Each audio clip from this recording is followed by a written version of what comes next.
एक बार की बात है, एक छोटे शहर में सीमा नाम की लड़की थी। सीमा अपनी माँ के लिए बहुत प्यारी थी और घर पर सभी भाई बहनों में सबसे बड़ी होने की वजह से सभी सदस्यों की देखभाल करने का फर्ज उसी पर था। सीमा बहुत छोटी थी जब उसके सर पर से पिता का साया उठ गया। माँ ने जैसे तैसे किसी ऑफिस में आया का काम करके अपने बच्चों को बड़ा किया और जो थोड़ी बहुत बचत थी वो अपने बच्चों की पढ़ाई के लिए जमा की थी।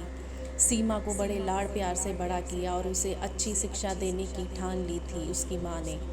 सीमा अपने सपनों के पीछे भाग रही थी। उसने मेहनत करके पढ़ाई पूरी की और एक अच्छे कॉलेज में एडमिशन लिया। वो एक इंजीनियर बनना चाहती थी। उसकी माँ बहुत खुश थी क्योंकि उसे अपनी बेटी को आगे बढ़ते देखने का मौका मिल रहा था। वो अपनी बेटी के सपनों को साथ देने के लिए बहुत गर्व महसूस कर रही थी।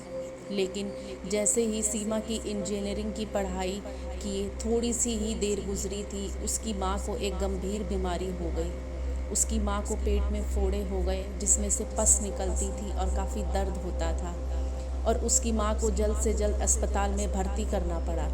अचानक सारा बोझ सीमा के ऊपर आ गया।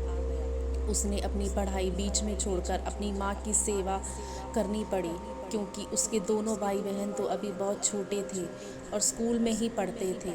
सीमा को रोज़ अस्पताल के चक्कर लगाने पड़े और घर का काम भी, भाई बहन की देखभाल भी करनी पड़ती थी। जब सीमा को पता चला कि उसकी माँ की स्थिति काफ़ी गंभीर है तो उसने अपनी माँ के इलाज के लिए सभी सेविंग्स को ख़त्म कर दिया और अपने सारे सपनों को देखना बंद कर दिया। वो रात दिन मेहनत करती और अस्पताल में माँ के पास रहती। वो नगर निगम और दवाइयों के बिल भी भरती थी, लेकिन पढ़ाई के लिए बचत करने की सोच भी नहीं सकती थी। लेकिन पढ़ाई में अच्छी होने के कारण उसे कॉलेज से स्कॉलरशिप मिल गई थी। अब वो फिर दोबारा इंजीनियरिंग की पढ़ाई करने लगी। अब उसकी माँ भी धीरे धीरे स्वस्थ होने लगी, लेकिन सीमा के पास इतने पैसे नहीं थे कि वो एक अच्छी नौकरी के लिए इंटरव्यू दे सके। एक दिन सीमा ने पानी का बिल जमा करने के लिए नगर निगम के ऑफिस गई। वो अपनी पुरानी किताबें बेचने के लिए भी तैयार थी। जब वो ऑफिस पहुंची तो उसने देखा कि वहाँ एक एनजीओ था जो गरीब छात्रों के लिए स्कॉलरशिप की सुविधा प्रदान करता था। सीमा ने एनजीओ के सदस्यों से बात की और उन्हें अपनी समस्या बताई। संगठन के सदस्यों ने सीमा की समस्या को सुना और उन्होंने तत्परता से सीमा के लिए मदद का हाथ आगे बढ़ाया। वो उसे नौकरी के लिए अच्छे इंटरव्यू तैयार करने में मदद के लिए ज़रूरी चीज़ें भी देने लगे। उन्होंने सीमा की लगन और मेहनत को देखते हुए अपने संगठन का मेंबर भी बना लिया। अब सीमा को इंटरव्यू के लिए तैयार किया गया और उसे एक प्रतिष्ठित कंपनी में पहली बार में ही नौकरी मिल गई। वो अपनी माँ के पास गई और खुशी से बताया कि उसे नौकरी मिल गई है।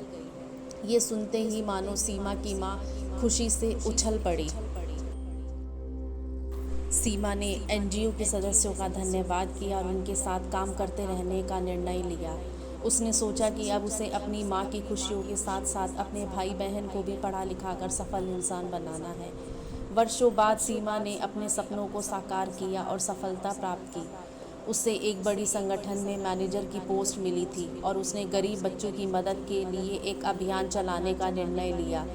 उसने एक बड़े हॉस्टल का निर्माण भी करवाया जहां गरीब छात्रों को आवास, शिक्षा और खान-पान की सुविधाओं से लाभ उठा सके। इसके साथ ही उसने गरीबों के लिए शिक्षा योजनाओं की शुरुआत की जिससे उन्हें मुफ्त शिक्षा की सुविधा मिल सके।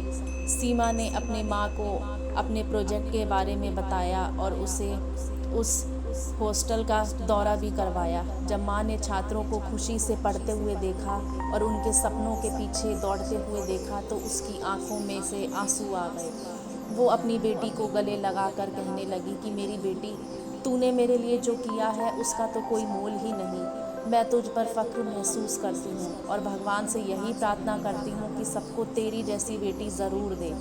तो दोस्तों, इस कहानी से हमें यही सीख मिलती है कि माँ का प्यार और समर्पण की शक्ति कभी नहीं हारती।